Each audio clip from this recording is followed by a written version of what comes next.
증산제일교회 성도 여러분, 추석 명절 잘 지내고 계십니까? 모두가 즐겁고 복된 한가위 되시길 바랍니다.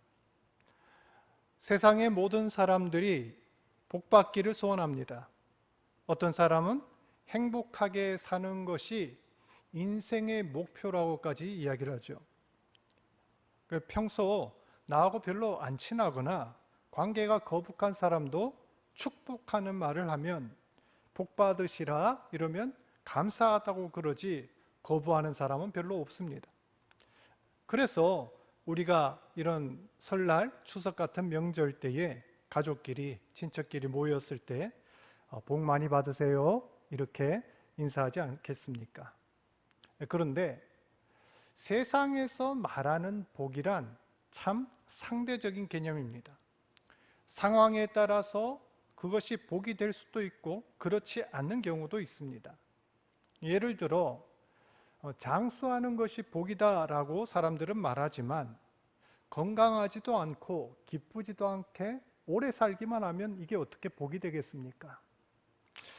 또 돈이 많은 것이 복이다라고 사람들은 생각하지만 이 돈 때문에 맨날 명절에 모여서 형제들끼리 싸우고 불화한다면 이것도 역시 복이라고 할 수 없을 것입니다.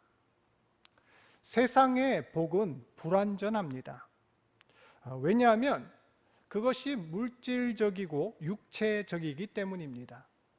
인간은 영적인 존재라서 육체뿐만 아니라 영혼의 필요가 채워져야 비로소 진정한 행복을 누리게 됩니다. 세속적인 복만으로는 만족을 줄 수 없는 거지요. 성경에서 말하는 복은 진정한 복을 이야기합니다. 세상의 번영, 물질의 축복을 넘어서 하나님께서 주시는 복, 우리 영혼이 잘 되고 영원히 지속되는 복을 가리킵니다. 이 대표적인 예가 예수님이 말씀하신 팔복이 있죠. 단순히 이 땅에서만 누릴 복이 아니라 우리 영과 육이 영생토록 누리게 될 복입니다. 예수님께서는 심지어 어떤 경우에는 이 영생의 복, 영원의 복을 누리기 위해서 세속적인 복은 과감하게 내려놓으라고까지 말씀하셨습니다. 우리는 복에 대한 새로운 개념을 정립해야 합니다. 흔히 교회 나가는 게 복 받기 위함이다 이렇게 말하는 사람도 있는데 그 말이 아주 틀린 말이 아닙니다. 하지만 여기서 말하는 복이라는 것이 세상 사람들이 생각하는 그런 수준이 아니란 말이지요.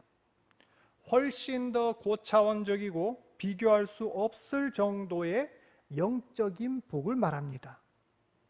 그렇다면 오늘 이 시편 1편에서 말하는 복 있는 사람은 어떤 사람일까요? 첫째로 복 있는 사람은 죄를 떠난 거룩한 사람입니다.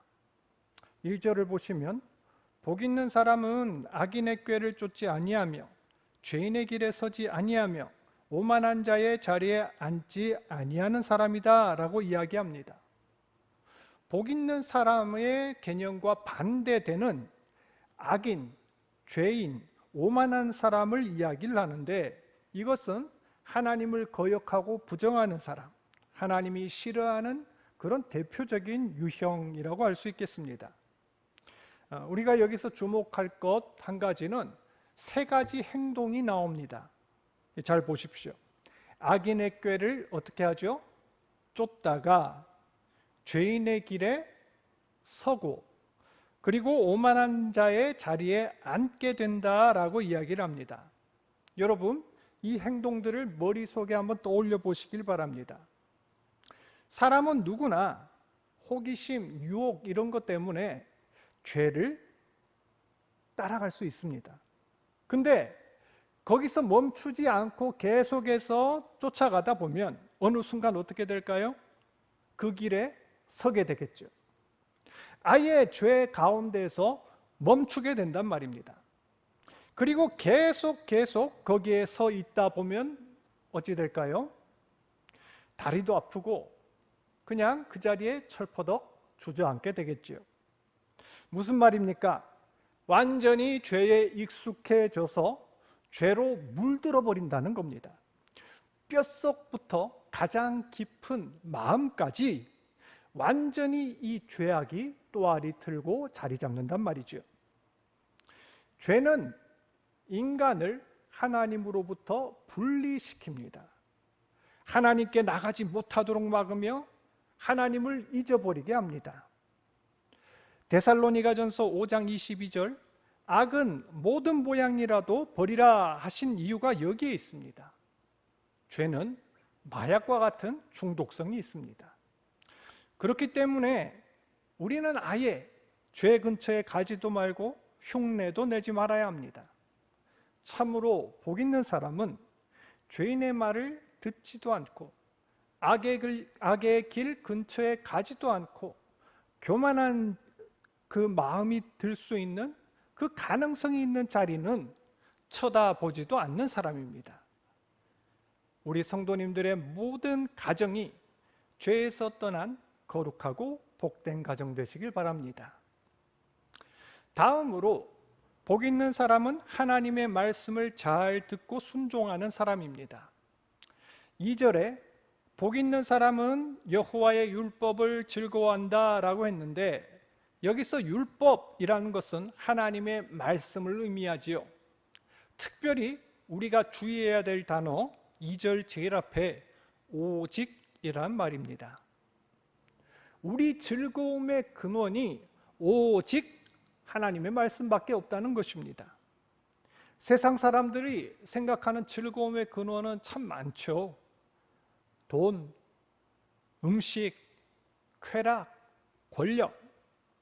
근데 이처럼 근원이 다양하고 여러 개라는 것은 사실은 어느 곳에서도 제대로 된 즐거움을 얻지 못한다는 사실을 반증합니다. 세상이 주는 즐거움은 일시적이고 말초적이며 우리 영혼까지 만족하게 하지는 못합니다. 예수님께서는 이런 사실을 너무나 잘 알고 계셨기 때문에 누구든지 목마르거든 내게로 와서 마시라, 이렇게 말씀하신 거죠. 하나님의 말씀이 육신이 되신 예수님을 믿고 그분 안에 우리가 거할 때에 우리는 진짜 평화와 만족을 얻게 됩니다. 우리 영혼을 살리고 영원한 생명을 주시는 것은 하나님의 말씀 외에는 없는 줄 믿습니다. 3절 말씀에 하나님 말씀을 묵상하는 자는 시냇가에 심긴 나무와 같고 계절을 쫓아 열매를 많이 맺고 하는 일마다 형통할 것이라고 약속하셨습니다. 우리가 복된 삶을 살고 형통하는 가정이 되는 비결은 하나님의 말씀에 순종하는 삶, 예수 그리스도 안에 깊이 거하는 삶인 줄 믿습니다. 끝으로 복 있는 사람, 이 사람들은 하나님께서 그 길을 인정하시는 사람들입니다. 반대로 악인은 하나님께서 심판하시며 망할 사람들입니다. 여러분은 누구의 인정을 받기 위해 살고 있습니까? 이 말은 내 인생의 목적과 방향이 어디를 향하고 있는가라는 것입니다. 이 땅에서 아무리 화려하고 부유한 삶을 산다고 할지라도, 사람들한테 인정받고 명예를 누린다고 할지라도 나중에 하나님께서 알아주지 않으신다면, 도리어 하나님께서 진노하시고 심판하신다면 그 인생은 과연 복되다고 할 수 있을까요? 결코 그럴 수가 없을 것입니다. 하지만 지금 나의 삶이 비록 고되고 어려운 일이 많고 누구 하나 인정해주는 사람이 없다고 할지라도 맨 마지막에 하나님 앞에 설 때에 잘했다, 정말 충성된 종아, 이렇게 칭찬해 주시면서 내 머리 위에 의의 면류관을 씌워주신다면 그 사람은 정말 성공한 인생을 산 것이며 복된 삶을 살았다고 할 수 있습니다. 사랑하는 성도 여러분, 그리고 믿음의 가정들이요. 여러분의 삶의 기준은 어디에 있습니까? 세상 가치가 전부라고 생각하며 사람들의 기준에 맞춰서 하루하루 살지는 않습니까? 복 있는 사람과 복 없는 사람, 의인과 악인의 결정적인 차이는 바로 지금이 아니라 마지막 때에 드러나게 될 것입니다. 우리가 얻게 될 진정한 복은 장차 오게 될 영원한 하나님 나라의 판가름 날 거란 사실을 명심하시길 바랍니다. 오늘 우리는 시편 1편을 통해서 진정 복 있는 사람은 어떤 사람인지를 살펴보았습니다. 복 있는 사람은 죄에 물들지 않는 경건한 사람이었고, 하나님의 말씀을 순종하며 예수님 안에 거하는 형통한 사람이었으며, 자신의 분명한 목적을 깨닫고 오직 하나님께 인정받는 사람이란 사실을 알 수 있었습니다. 오늘 말씀대로 진정한 복, 영원한 복을 누리는 성도님들, 그리고 복된 가정 되시기를 축원합니다.